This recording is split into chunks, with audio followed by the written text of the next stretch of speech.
Hello students, कैसे हो आप सभी। आई होप आप ज़बरदस्त मेहनत कर रहे होंगे। अब तो आपके एग्ज़ाम का टाइम टेबल भी आ चुका है। हमने जो मोस्ट इम्पोर्टेंट डेरिवेशन की सीरीज चला रखी है उसी का लेक्चर 12 है। इससे पहले 11 लेक्चर कंप्लीट आ चुके हैं। यदि आपने नहीं देखे हैं तो प्लेलिस्ट में जाकर देख सकते हो। आज की जो हमारी डेरिवेशन है वो है सेलों का समांतर क्रम संयोजन। बिल्कुल आसान और इजी वे में इस डेरिवेशन को सोल्व करने वाले हैं, इसीलिए चैनल को सब्सक्राइब कर लीजिए। स्टार्ट करते हैं बिना टाइम वेस्ट किए आज की क्लास को। सबसे पहले हमें पूछा क्या है, सेलों का समांतर क्रम संयोजन क्या होता है और क्या इसका फॉर्मूला होता है। तो सबसे पहले हमें क्या बनाना है, सेलों का समांतर क्रम संयोजन में सेल बनाना है। तो ये सेल का पॉजिटिव टर्मिनल, ये नेगेटिव टर्मिनल, ये तो हो गया विद्युत वाहक बल E1 और ये है आंतरिक प्रतिरोध R1। ये एक सेल है। इसी प्रकार एक दूसरा सेल है जो इसके समांतर क्रम में जुड़ा है। कैसे जुड़ा है, समांतर क्रम में जोड़ा गया है, जिसका विद्युत वाहक बल है E2, आंतरिक प्रतिरोध है R2। ये दूसरा सेल है जो इस सेल के समांतर क्रम में जोड़ा गया है। अब इन सेलों को क्या किया जाता है, इन सेलों को समांतर क्रम में बाह्य प्रतिरोध R से जोड़ा जाता है। इन सेलों को समांतर क्रम में बाह्य प्रतिरोध R से जोड़ा जाता है। ये हमारा डायग्राम तैयार हो गया है।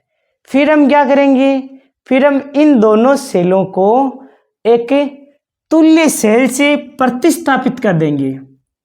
एक ऐसे सेल से प्रतिस्थापित कर देंगे जिसका विद्युत वाहक बल क्या होता है, याद है क्या आपको। जब सेल से धारा नहीं ली जाती है तब उसके सिरों पर उत्पन्न विभवांतर होता है विद्युत वाहक बल।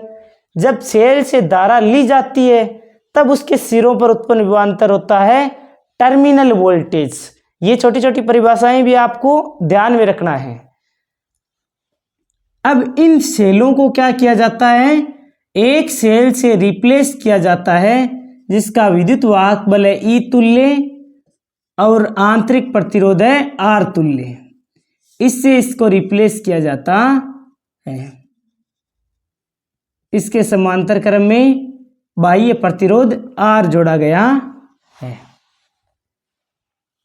अब सबसे पहले हम थ्योरी क्या लिखेंगे, तो थ्योरी क्या लिखेंगे, चित्रानुसार दो सेल जिनके विद्युत वाहक बल और आंतरिक प्रतिरोध क्रमशः E1 E2 व R1 R2 है को समांतर क्रम में बाह्य प्रतिरोध R से जोड़ा गया है।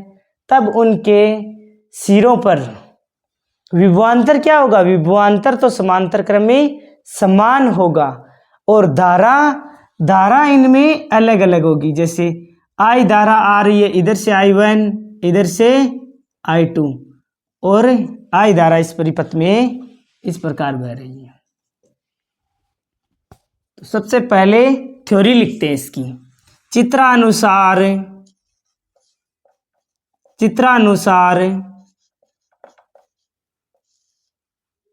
दो सेल जिनके विद्युत वाहक बल तथा आंतरिक प्रतिरोध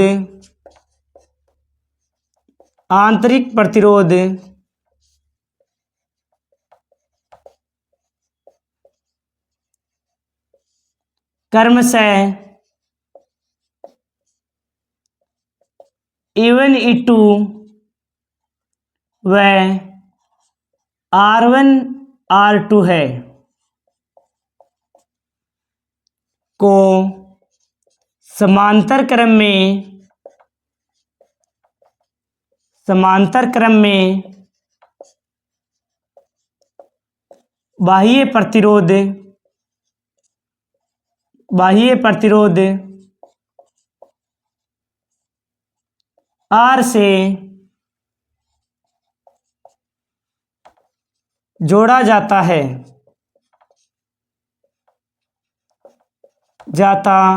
है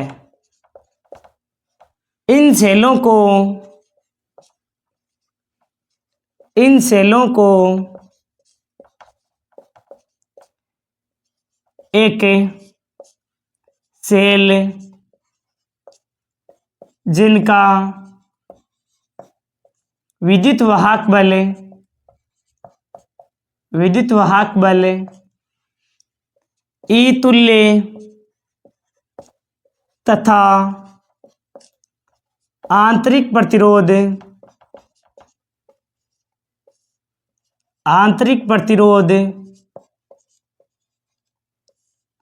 R तुल्य से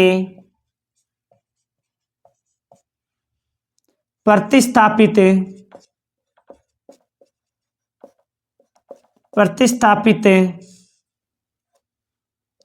किया जाता है।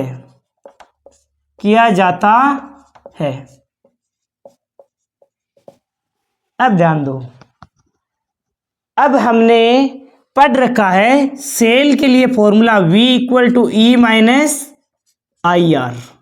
हमें इस बार क्या करना है, इस बार हमें जो धारा है उसका मान निकाल लेते हैं, I का मान निकालते हैं। पहले I1 का मान निकाल लेते हैं। I1 का मान क्या होगा, E1 - V/R1। ये कैसे आया, तो ये तो हमारे पास सेल का फॉर्मूला था V = E - IR। हमें देखो I का मान निकालना हो तो हम E है उसमें से V को तो माइनस कर देंगे, इक्वल में IR जाएगा। I का मान निकालना है, R का डिवाइड कर देंगे, इसे दे दो समीकरण 1।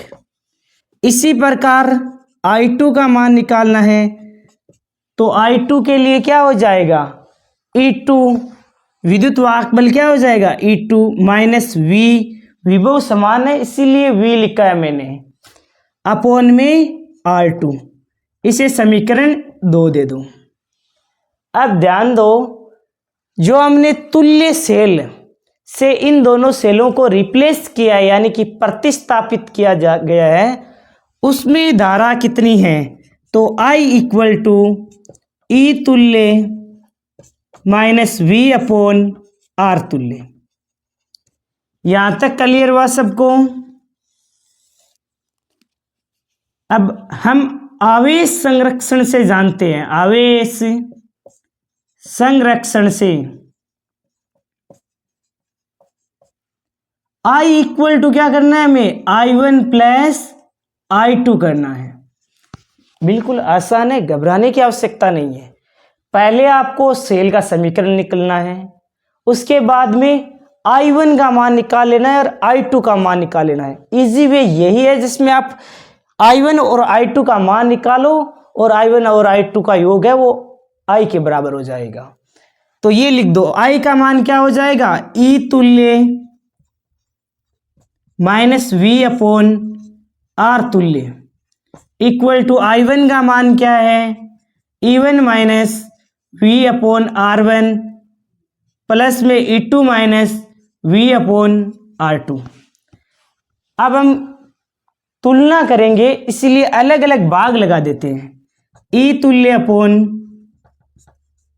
R तुल्य माइनस V/R तुल्य इक्वल टू, इनमें भी अलग अलग भाग लगा दो, E1/R1 minus V/R1 plus E2/R2 minus V/R2। अब इस वाले पार्ट को कुछ अरेंज कर दो, आप क्या करो, तुलना करनी है ना, हमें तुलना करनी है तो इस वाले पार्ट को E1/R1 E2/R2 इसको एक और लिख देते हैं। देखो इस प्रकार, E तुल्य अपॉन R तुल्य माइनस V/R तुल्य इक्वल टू E1/R1 प्लस में E2/R2 माइनस, अब देखो माइनस कॉमन ले लो आप, v बटा आर वन प्लस में v बटा आर टू। अब ध्यान दो, ई तुल्य अपॉन आर तुल्य, इसकी कंपैरिजन इससे हो जाएगी और इसकी कंपैरिजन इससे हो जाएगी। तो हमें क्या प्राप्त होगा? तो हमें प्राप्त होगा ई तुल्य अपॉन आर तुल्य इक्वल टू, अब ध्यान से देखो, इसके बराबर ये हो जाएगा तुलना करने पर E1 बटा R1 प्लस E2 बटा R2। इसी प्रकार जब आप V बटा R तुल्य इसकी तुलना इससे करते हो तो V तो देखो कॉमन आकर कैंसिल हो जाएगा, रहेगा क्या? 1 अपॉन आर तुल्य इक्वल टू क्या आ जाएगा? 1 upon R1 plus 1 upon R2। I think आपको यहां तक क्लियर हुआ होगा।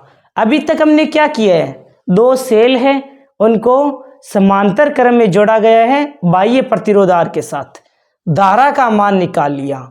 धारा का मान I1 पहले वाले सेल के लिए निकाल लिया, दूसरे वाले सेल के लिए I2 का मान निकाल लिया और इन्हें तुल्य सेल से प्रतिस्थापित किया है, इसके लिए I का मान निकाल लिया। फिर हमने I equal to I1 plus I2 का मान लगा दिया, दोनों समीकरणों का योग कर दिया और अलग अलग तुलना कर दी। तो हमें दो सेलों के लिए विद्युत वाहक बल और जो आंतरिक प्रतिरोध है वो हमें प्राप्त हो गया। ऐसे यदि n सेल जुड़े हुए हो तो ये जो सीरीज है वो n सेलों तक चलेगी। यदि n सेलों के लिए इस प्रकार लिख लो, यदि n सेल जुड़े हो तो क्या होगा? E तुल्य अपॉन R तुल्य इक्वल टू क्या हो जाएगा? E1 बटा R1 प्लस E2 बटा R2 प्लस E3 बटा R3, इस प्रकार En बटा Rn हो जाएगा। इसी प्रकार 1 अपॉन R तुल्य क्या हो जाएगा? 1 upon R1 plus 1 upon R2 plus dash dash 1 upon R